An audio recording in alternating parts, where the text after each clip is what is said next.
И я сегодня хотел бы поговорить на одну очень простую тему, которая называется общение с Богом. И когда ты приходишь в церковь, приходишь в собрание Божьих людей и начинаешь спрашивать у людей, а как или кто из вас сегодня общался с Богом, кто из вас сегодня слышал Бога, я могу вам, не 100%, но с большой долей вероятности сказать, что 95% скажут, что я сегодня Бога не слышал, что сегодня Бог со мной не разговаривал. И я скажу больше, что, например, у меня была такая практика, когда я встречался с духовными служителями, причем это очень достойнейшие люди. Это люди по-настоящему мною уважаемые, это люди, с которыми я с радостью проводил время. И эти люди шокировали меня какими-то изречениями, которые они говорили по поводу общения с Богом. Я слышал, например, одного служителя, который старше меня во Христе Иисусе, он больше меня послужил, он человек, который занимался огромной духовной работой, и он мне как-то раз сказал: Денис, ты знаешь, Бог со мной всего лишь дважды разговаривал в жизни. И я посмотрел на него, опешивши. Я посмотрел на него, и я понял одно, что этот человек так и не понял, как в его жизни с ним разговаривает Бог. Этот человек так и не понял одной простой вещи, он так и не принял эту простую вещь, и он сделал это настолько сложным, потому что Бог – это мой Отец. И если я нахожусь в семье, это странно, если за всю историю моей жизни в семье Отец всего лишь 2 раза со мной поговорил. Если кто-то из вас сегодня рос с отцом, и когда вы приходили к отцу, и вы о чем-то с ним разговаривали, конечно, сейчас отцы настолько заняты, если они не работают, то они что-то там делают в телефоне, или они занимаются какими-то важными вещами, они, может быть, не сразу отвечают. Но если у тебя был нормальный отец, с которым ты вырос, если ты обращался к нему, и ты спрашивал какие-то вещи, ты практически сразу слышал ответ. И это нормально в любой семье почему-то разговаривать с папой, слышать от папы, получать наставления, получать какое-то вдохновение, какое-то обучение. И так это сложно почему-то в семье Божией. Так это сложно почему-то в семье, которая называется Божье тело, или Божий народ, или Божья церковь. На самом деле это все очень простые вещи, но мы их сами сделали совершенно сложными, потому что мы построили какой-то собственный сценарий того, как Бог должен с нами разговаривать. И на самом деле, да, есть в Библии очень драматические такие истории, которые говорят о том, как Бог посещал людей, там приходили ангелы, и люди сразу понимали, что это Бог. Приходило что-то такое невероятное, когда люди сразу понимали, помните, Павел, встретился по дороге в Дамаск, он еще Павлом не был. Все понятно, Бог, ослепили, там половина оглохла, половина ослепла, половина одурела, сразу все понятно, здесь Бог, Он что-то говорит, и говорит это сердце Савла. Знаете, это драматичные какие-то встречи, или это драмы, которые разыгрывались, и это было очень редко на протяжении Писания. Если мы читаем о том, как Бог общался с людьми, такие ситуации были редкие. Вот кто из вас, вы читали когда-то, например, Новый Завет, Ветхий Завет, неважно, Библию, и вы находили какие-то места Писания, где Бог драматическим образом с кем-то разговаривал, это запало вам в сердце, и вы ждали, что именно так с вами Бог будет разговаривать. Я помню, когда я собирался жениться, и я там выкидывал шкуры, как Гедеон, точно так же.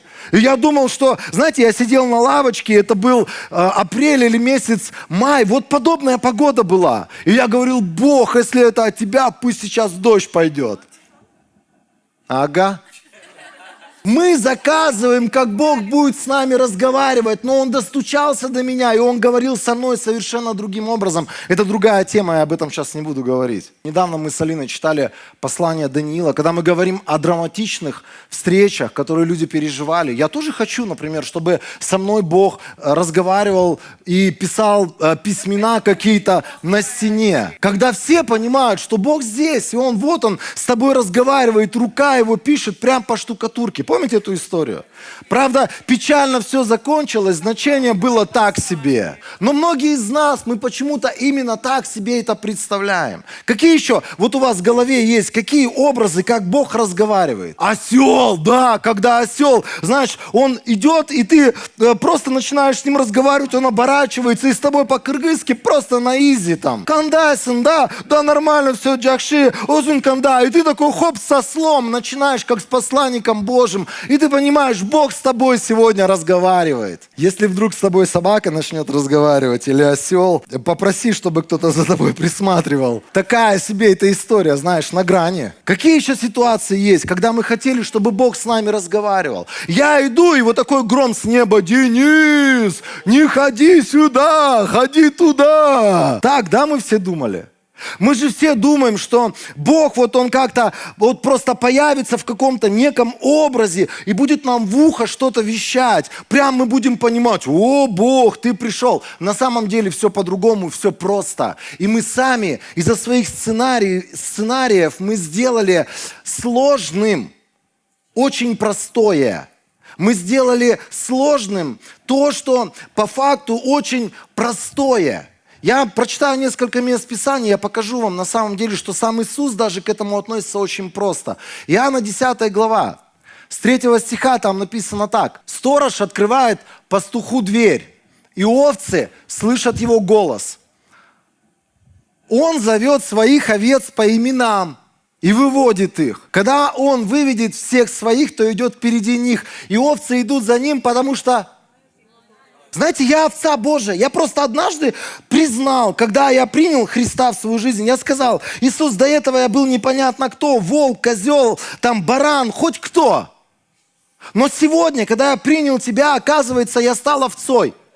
Все, я твоя овца. А овца, она, Библия говорит просто очень, что овца, она знает голос своего пастуха, и она слышит этот голос.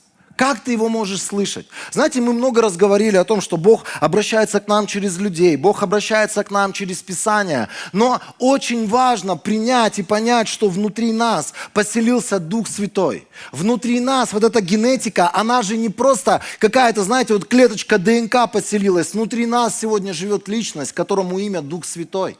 И Он с нами каждый день разговаривает. И Он говорит с нами каждый день. Потому что Он хочет участвовать в наших повседневных вопросах, в наших жизненных вопросах. Когда у нас какие-то непонятки в семье, когда мы не знаем, что нам делать с соседями, когда мы не знаем, как нам себя вести или поступать на работе, или там, или здесь, или тут. Многие из нас, мы почему-то думаем, что Дух Святой, Он помощник для нас только в служении. Вот там кто-то у нас служит на сцене, вот ему Дух Святой помогает, и там какие-то правильные слова, он ему вкладывает в сердце. Нет, друзья, на самом деле Дух Святой, Он вселился внутрь нас, и Он разговаривает с нами ежедневно, как только ты проснулся. С некоторыми даже по ночам через сны разговаривает. Но как только ты проснулся, Он производит в нас, покажи нам, пожалуйста, это место Писания Филиппийцам, Он производит в нас действия и хотения по своему собственному благоволению. Павел говорит такие слова, Филиппийцам 2 глава с 12 стиха.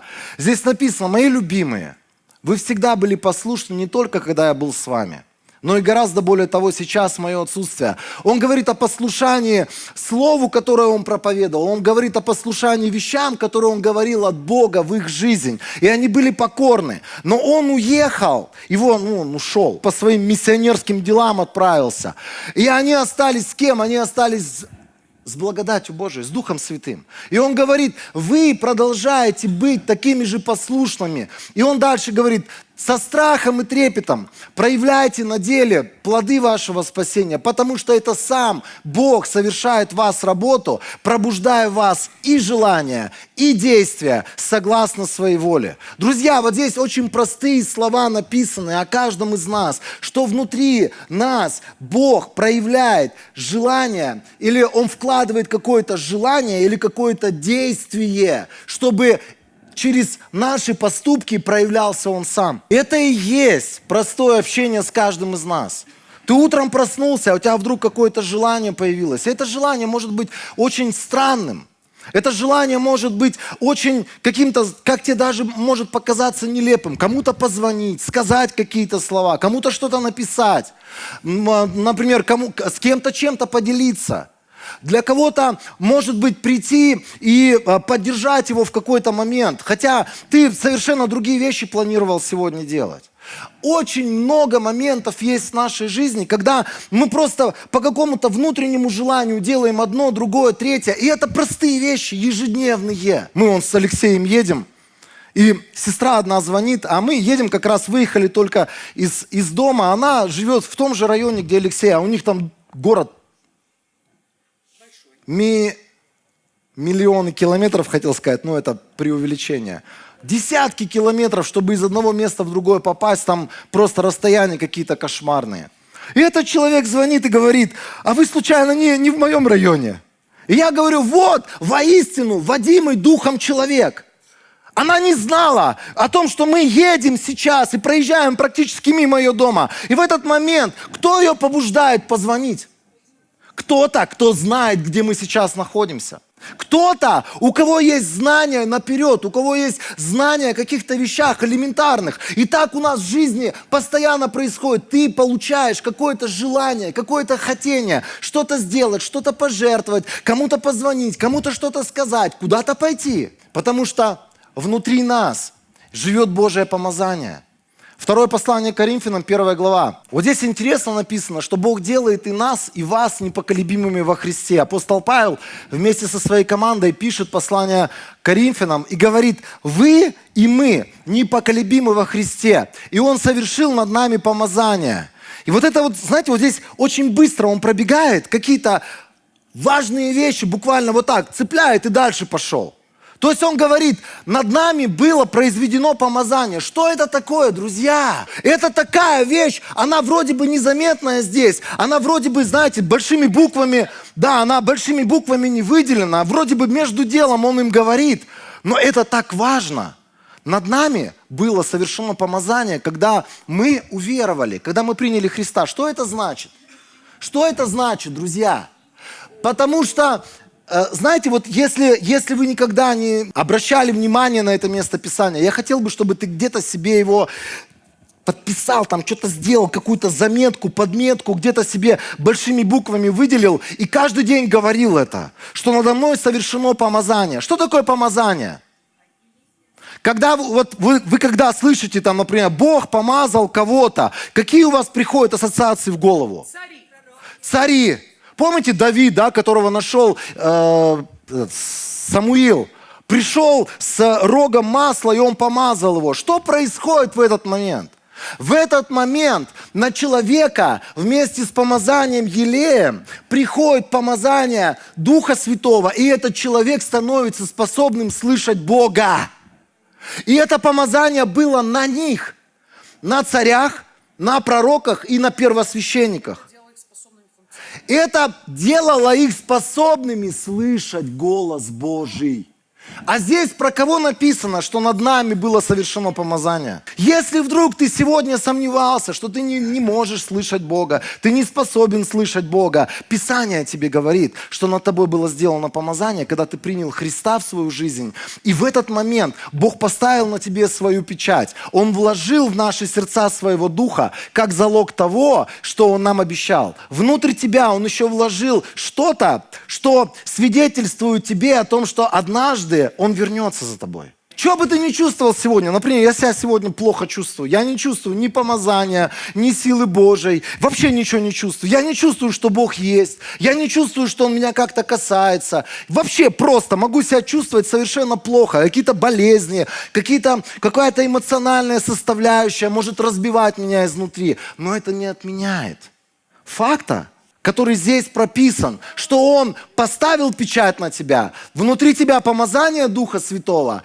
и внутрь тебя Он вложил залог, который свидетельствует тебе самому о том, что Он все равно за тобой вернется. И если даже все пойдет не так, и если даже все будет не то, знай одно, что вот эти слова, они исполнятся, потому что внутри тебя залог, за которым вернется хозяин.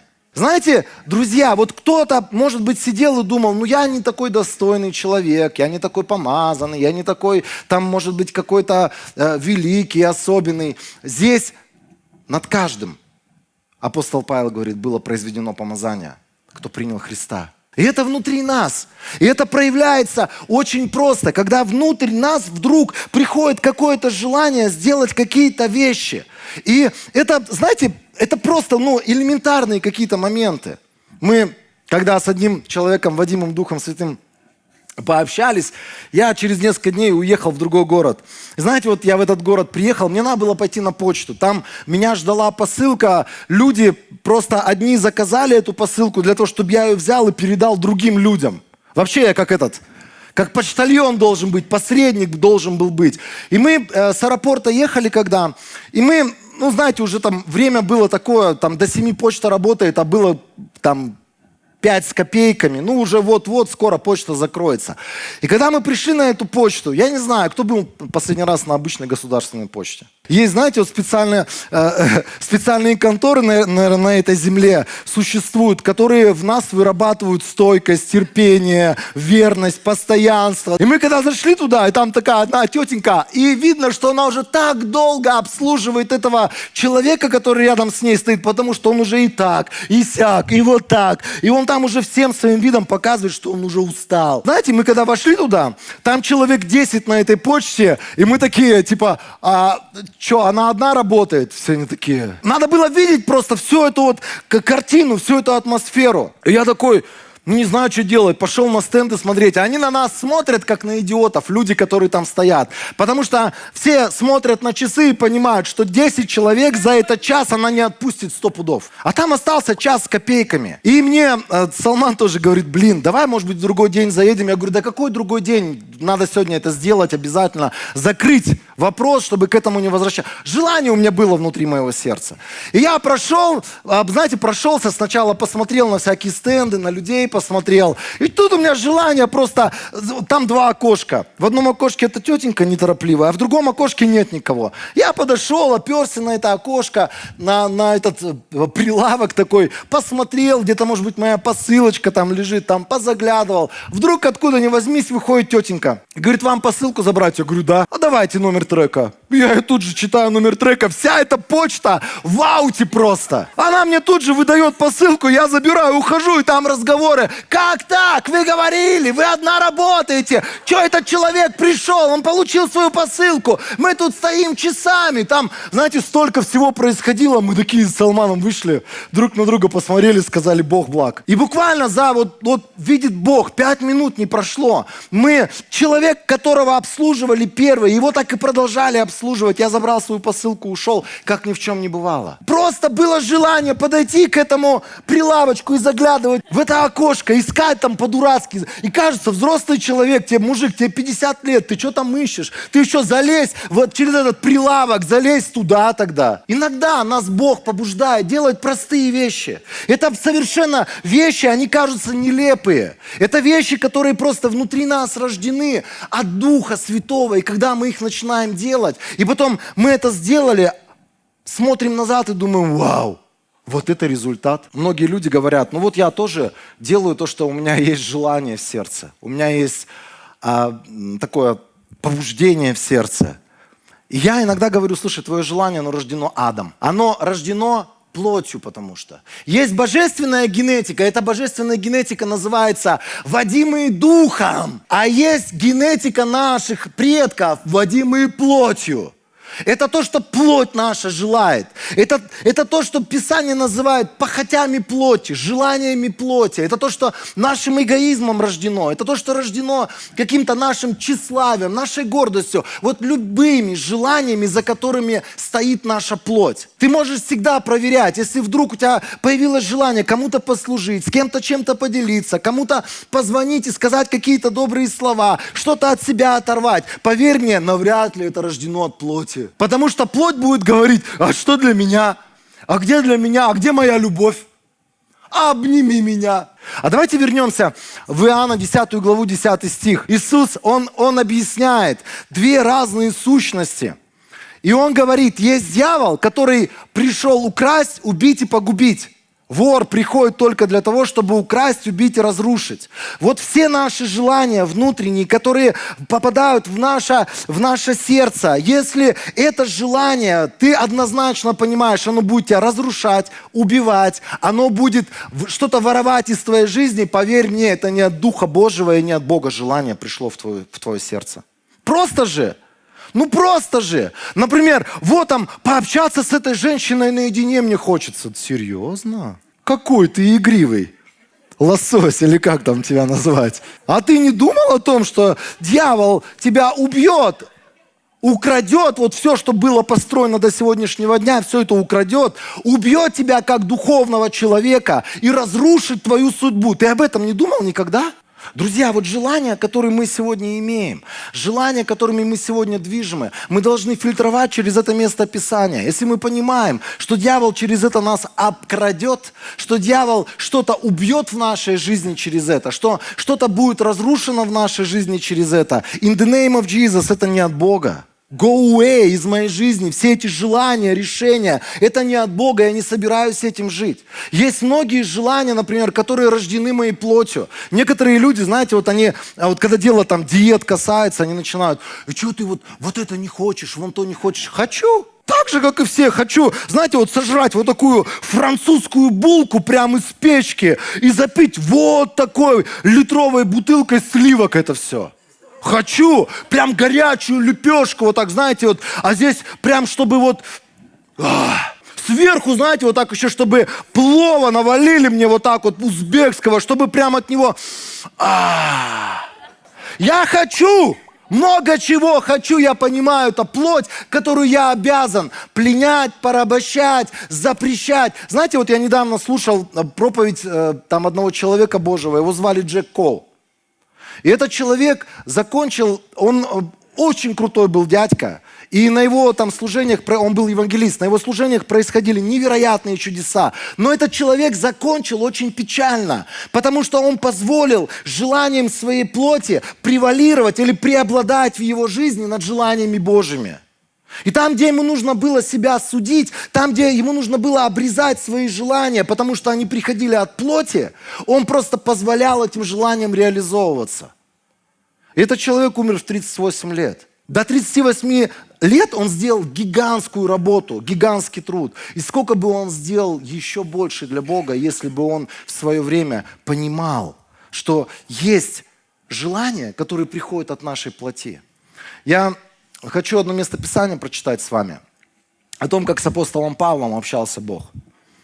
Мы иногда думаем, что апостол Павел это такой уникальный уникум. С уникальным общением с Богом. На самом деле, у него было все очень просто. Деяния 16 глава 6 стиха мы читаем. Описывается команда апостола Павла, и про них написано, они проходили через Фригию и Галатийскую область. Ну, это современная Турция, если сегодня нашим языком говорить. Но Святой Дух не позволил им возвещать слово в провинции Азия. Вау! Святой Дух, видимо, как джин из бутылки вышел, в челме в такой сказал, я запрещаю вам ходить в это место. Мы же многие так думаем, это же апостол Павел. У него же такие отношения с Богом. Да все просто. Он внутри чувствовал вот это состояние, когда у тебя стоп, у тебя красный свет, у тебя мира нет по этому поводу. То есть тебе надо пойти, тебе надо сделать, а мира нет это делать. И ты находишь все оправдания, чтобы не пойти и не сделать. У меня много раз, знаете, было так, что мне жена говорит, давай поехали туда-то, туда-то. Я говорю, нет. И она говорит, ну как нет, надо ехать. Ну думаю, ну ладно.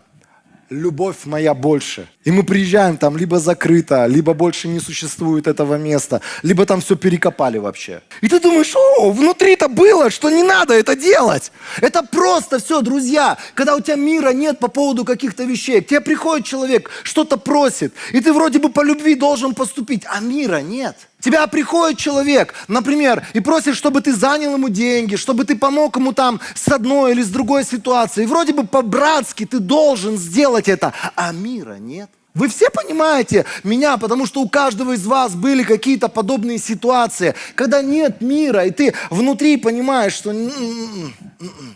Дух Иисуса не позволил им Подойдя к границе с миссией, они собрались идти в Вифинию, но Дух Иисуса не позволил им. Опять, второй раз. Эта история происходит с ними. То есть внутри они понимают, что им туда идти не надо. Они как будто бы чувствуют, что мира нет. Двигайтесь от этих чувств, двигайтесь от этих желаний, друзья. Двигайтесь от вещей, которые Дух Святой производит внутри вас. Дальше Библия говорит, 16 глава читаем. Ночью Павлу было видение, ему явился человек из Македонии. Он стоял и просил его: приди в Македонию, помоги нам. После этого видения мы решили, что Бог призывает нас возвещать им радостную весть. И сразу же приготовились отправиться в Македонию. О каких-то вещах у них не было мира. И ночью Бог им сказал, через сон, хорошо, для тех, кто думает, что это какие-то особенные видения, хорошо, сновидения. Кто из вас сновидения видит? Бог способен с вами разговаривать через сновидения. Не все сны от Бога. Есть сны, которые от нашего суетливого ума, который там планов понастроил. Есть иногда сны, которые сам дьявол нам пытается навязать. Когда ты просыпаешься в холодном поту и потом в ужасе 3 дня заснуть не можешь, потому что этот сон не выходит из твоей головы, он тебя запугал. Вот эти вот все истории, когда мы читаем и вникаем в то, что происходило с апостолом Павлом, мы видим, что эти ребята каждый день водились с Духом Святым.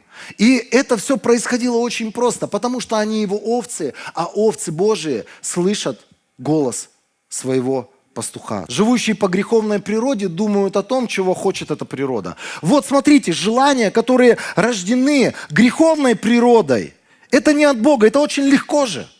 Вот желание, которое пришло к тебе: украсть, надурить сейчас, знаете, там, ответить злом за зло кому-то, обидеться: не разговариваю я с тобой. Какой ты красавчик. Прямо от Духа Святого ты со мной перестал разговаривать. Гнев Божий внутри меня. Чего? Это греховная плоть твоя, ущемленная. Где-то ее просто коснулись, где-то что-то там сделали не так, как ты себе это представлял. Все. Библия говорит так, что живущие по духу, они помышляют о том, чего желает Дух. Они помышляют о том, что Дух хочет. Зачем стоит Дух Божий? Вот, друзья, я всегда вам могу сказать, это очень легко всегда проверить, от Духа или не от Духа. Если это что-то от себя оторвать надо, если чем-то пожертвовать для этого надо, если это чем-то будет тебе стоить, и что-то для тебя это будет стоить, то всегда, чаще всего за этим стоит Дух Божий. Мысли, исходящие от греховной природы. Вот он здесь говорит про 2 генетики. Он говорит, мысли, которые исходят от твоей плоти, от греховной природы, они приведут тебя к смерти. Помните, Иисус говорил: пришел украсть, убить и погубить. Вот как работает дьявол. Он просто через нашу греховную генетику, через наши какие-то греховные желания, он нам начинает вкладывать какие-то вещи, которые плотью рождаются. И дальше Библия говорит, мысли, исходящие от Духа, они приведут к жизни и миру. Греховный образ мысли враждебен Богу. Он не подчиняется Божьему закону, да и не может подчиниться. Поэтому живущие под властью греховной природы не могут угодить Богу. Люди, которые сегодня живут своей старой генетикой, они живут по своим каким-то человеческим измышлениям, по своим человеческим взглядам. Они строят свои человеческие планы и достигают свои человеческие цели. Это люди, которые никогда не смогут угодить Богу. Но люди, которые внутри своего сердца, они говорят: Дух Святой, ты здесь, ты внутри меня, говори мне, пожалуйста, куда мне идти, что мне делать, как мне развиваться, какие цели мне ставить, что ты хочешь от меня. Вот эти люди, они будут получать от Бога жизнь. Если Дух Божий живет в вас, то вы уже находитесь не под властью греховной природы, а под властью Духа. Раньше у меня шанса не было. Я делал то, что только мне плоть моя говорила. Сегодня внутри меня новая генетика. И сегодня внутри меня этот голос того, кто запечатлел меня, кто помазал меня внутри, он мне говорит вещи, которые я могу делать таким образом, преодолевая свою греховную плоть. И это борьба. Друзья, знаете, хочу вас расстроить в этой проповеди. Это борьба до конца всей нашей жизни. Мне сегодня 50 лет. Если я смогу дожить до 80 лет, у меня будут те же самые истории, когда плоть не хочет молиться, поститься. Она себя плохо чувствует же всегда в этот момент. Она не хочет проводить время с Библией, она не хочет жену прощать. Вообще не хочет. Детей она тоже не хочет прощать. А там еще внуки появятся, которых тем более, это посторонние, это уже не мои дети, это чужие дети. Я их что буду прощать? Плоть-то она изворотливая, ты ржешь сейчас. Чем дальше в лес, тем плоть умнее. Дальше там сказано так: в ком нет Духа Христа, тот и не принадлежит Ему. Но если же в вас живет Христос, то ваше тело мертво вследствие греха, а Дух – это ваша жизнь для праведности. Я умер для греха, все. Моя новая генетика, она больше моей старой генетики. Мой новый человек, он больше того старого подонка, который был распят со Христом. Все. Я больше не живу желаниями, чувствами, переживаниями, ценностями и целями того старого человека, потому что я сегодня выбрал двигаться за новой жизнью, которую вложил внутрь меня Христос. Друзья, и это выбор, как я уже сказал, я снова это повторяю, это выбор каждого дня. Знаешь, если у тебя выбор сегодня не стоит, завтра у тебя выбор не стоит, значит, ты уже порабощен. И знаешь, кем порабощен? Не Духом Святым, плотью. У тебя уже есть четкое понимание, как тебе жить. У тебя нет никакой борьбы, потому что внутри ты сдался, внутри ты пошел на какие-то компромиссы, ты пошел на какую-то сделку с совестью, и ты живешь по плоти. Когда человек говорит: у меня нет никакой войны, у меня нет никакой борьбы, я ни с чем не борюсь, у меня все по красоте. Апостол Павел. Что-то ты подгонял в 8 главе. Какая битва двух миров? Какая битва двух генетик? Какая битва плоти и духа? Нету никакой битвы. Все у меня в мире Божьем. Легко. Друзья. Поэтому, если тебе сегодня нелегко, и ты понимаешь, тебе надо сделать какие-то правильные решения, тебе нужно делать над собой какие-то усилия. Ты не один такой, все мы такие. Кормить дух трудно. Кормить свою плоть гораздо легче. Когда друзья, честно же, 3 дня поста, вы так думаете, так перед 3 днями поста, плоть же сразу начинает договоры предлагать. Там сразу начинается вот это вот схематоз, там, знаешь, она садится напротив тебя и говорит: ну что, как будем поступать? Пятницу попастимся? У тебя же легкий день легкая работа. Пятницу так уж и быть, до 7 вечера попастимся.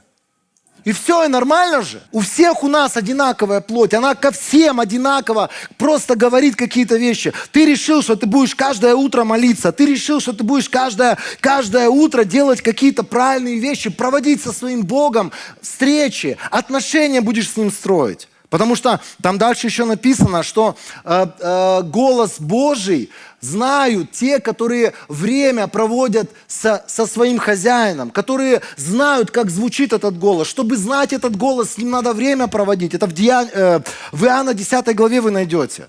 Там написано, что овцы, они знают голос. Они не просто слышат, они знают, что это голос их пастуха, пастыря. Как я буду знать чей-то голос? Когда я с этим человеком провожу время. Точно так же с Богом. И вот мы решили, мы договорились сами с собой. Я по утрам или там в какое-то время буду каждый день молиться, читать Библию, буду заниматься ростом своего духа. И что происходит с нами, друзья? А все одно и то же. Надо поесть, надо в туалет в этот момент сходить, у тебя какие-то важные дела вдруг возникают, тебе надо в инсте подсмотреть за своими друзьями, тебе надо на ютубе что-то обязательно, а дела же еще есть незаконченные со вчерашнего дня. И какая молитва, и какое времяпрепровождение с Писанием, нету этого, потому что плоть побеждает. И так в любой сфере нашей жизни. Она дурит нас, она обманывает нас. И апостол Павел говорит: если бы я до сих пор двигался по плоти, я бы не смог. Он там говорит об угождении людям, но это та же самая история. Он бы говорит: я не смог быть слугой Христу. Мы не можем быть слугой Христу, мы не можем двигаться сегодня по духу, если мы сегодня должники нашей плоти, если мы сегодня делаем то, что нам наша собственная плоть навязывает. Давайте дочитаем послание римлянам. Поэтому, братья, мы не должники греховной природы, чтобы жить так, как она нам диктует. Если вы живете так, как вам диктует греховная природа, вы погибнете. Если же вы духом умерщвляете греховные дела тела, то будете жить. Все, кем руководит Дух Божий, являются сыновьями Божьими. Давайте на этом остановимся. Если вы прочитаете до конца эту главу, потом, например, вернетесь в послание Галатам, где подобные вещи апостол Павел уже объясняет галатийцам, он рассказывает разницу между делами плоти и делами духа. И там разница колоссальная. И он говорит, дела плоти, они же известны. Можете мне напомнить? Из Галатам 5 главы. Там написано блуд, нечистота, оргии, сребролюбие, жадность, зависть, распри, гнев. В смысле? Идолопоклонство, пьянство. Там дальше написано мошенничество, да, то есть все вот эти вот схемы с деньгами непонятные. Сегодня в христианской церкви блуд, да, это такая себе история. Порнография, да, это такая себе история. Да, мы осуждаем in the name of Jesus. Серьезно? А зависть? А гнев? А клевета? А вот эти схемы с деньгами непонятные? А обиды? А распри? А желание превозноситься или тщеславие, которое называется, желание над кем-то быть выше. Как это?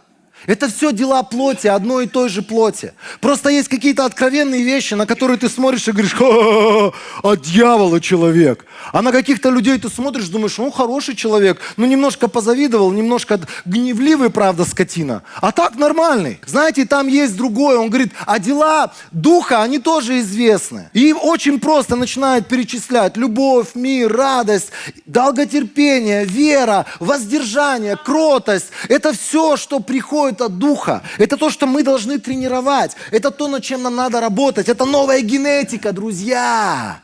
И когда я живу сегодня не по плоти, а я живу сегодня по духу, я провожу время с Богом, я тренирую свой дух, я буду все лучше и лучше слышать голос своего пастуха в своей повседневной жизни. Я буду делать какие-то вещи, на которые я потом буду смотреть и думать, вау, я сделал вещь, за которой стоял Бог, который Бог мне говорил сделать, и я вижу сегодня результат. А было все очень просто, это было просто желание внутри моего сердца. Вот эти вот желания Божии, желания от Духа Божьего, нам надо тренировать их. Нам надо просто, знаете, быть людьми, которые понимают, что это было от Духа Божьего, нам надо было это сделать. Если мы оказались непослушными, просто сказать, вот простые вещи я объясняю сегодня, просто сказать, Дух Святой, пожалуйста, прости меня за это, я был непокорен Тебе. Вот я сегодня говорю очень простые вещи. Надо выкинуть из своей жизни вот эту вот религиозность очень сложную. Когда ты смотришь, например, Дух Божий тебя побуждал что-то сделать, и ты не сделал. Он побуждал тебя позвонить, сходить, пожертвовать. Вот то, что я все это рассказывал. Ты это не сделал по какой-то причине. Чувствовал себя дураком, нелепо себя чувствовал или еще как-то. Просто увидел, что ты оказался непослушным. Одну вещь сделай, одну. Когда мы угошаем Духа Святого, нам нужно сделать одну вещь. Повернуться к Нему лицом и сказать, прости меня, дорогой Дух Святой. Просто прости меня, Господь, за то, что я оказался непослушным, и я поступил по плоти. Как мне было выгодно, как мне было удобно, или как люди на меня, например, давили, хотели, я поступил, как люди вынуждали меня поступить. Есть ситуации в нашей жизни, где мы свернули не там, мы свернули не туда. Просто вернись, отмотай какое-то время и вернись на тот перекресток. Развернись на этот перекресток, приедь и поверни правильно. Некоторые люди, они, например, почему отступники появляются в церквях? Вот человек ходил в церковь, потом хоп, отступил от Бога. Потому что на компромисс пошли раз, на компромисс пошли два, людям угодили, родственникам угодили. Каким-то, знаешь, вот ты внутри понимаешь, ну не надо тебе это делать, а ты все равно это сделал. Ты все равно, потому что тебе так в моменте было выгодно, а тебе в моменте так было проще поступить. Но ты потом понимаешь, что ты запутываешься, ты потерял огонь, ты потерял жажду. И это случилось не за один момент, это случилось от компромисса к компромиссу. Ты где-то свернул не там, на дорожку компромиссов. Отмотай, вернись на этот перекресток. Скажи, Господь, вот здесь. Я начал договариваться с плотью, я начал договариваться с грехом. Почему люди сегодня падают в страшные грехи? Потому что это все начинается с маленьких вещей. С маленьких. Здесь наврал. Здесь там, знаете, вот сколько ты встречаешь людей, которые там Богу не верны. С деньгами, например. Огромное количество людей. Они не верны, потому что они договорились с Богом. Они говорят, Бог, ну в этом году у меня тяжелое время, я тебе в 26-м начну давать. И у них договор есть. А потом ты слышишь каких-то великих людей, которые сделали много, и их там поймали в распутстве. И им говорят, ты находишься в блуде. Он говорит, я с Богом договорился по поводу этого. Чего? Как ты с Богом мог договориться, если послание Коринфянам говорит, что такие люди в Царство Божие не попадут? Как ты мог договориться? С Богом, который уже однажды сказал, что будет с этими людьми. А потому что он научился договариваться по плоти. Чуть-чуть там договорился с плотью, чуть-чуть здесь договорился с плотью. И потом далеко эти люди заходят. И ты смотришь на этого человека и думаешь, надо же, когда-то он служил для Христа, надо же, когда-то он горел для Христа. А сегодня этот человек самый настоящий отступник, бывший верующий. Да, он в своей голове-то продолжает быть верующим, у него свой Бог нарисованный, и там только от Бога одно имя осталось – любовь. Причем такая бесхребетная любовь. Что бы ты ни делал, я все равно тебя люблю. Ты накакал у меня вот здесь в гостиной, я так люблю тебя. Ты так мило это сделал, я уберу, не переживай, все нормально. Не надо делать из Бога какого-то, знаете, вот бесхребетную личность, которая на все согласна, которая готова с тобой договориться на всех твоих условиях. Бог никогда не пойдет на это. И Бог продолжает стоять на том перекрестке. Он все, что Он хочет, чтобы ты просто вернулся, отмотал назад моменты непослушания своего, моменты неверности своей. Просто сказал: Бог, прости меня, я хочу перемен. С этого момента ты пойдешь той самой дорогой, которая называется жить по духу. И каждый день, это, знаете, это увлекательное путешествие. С одной стороны, кажется, что сложно, с одной стороны. А с другой стороны, когда ты смотришь на результаты, вау!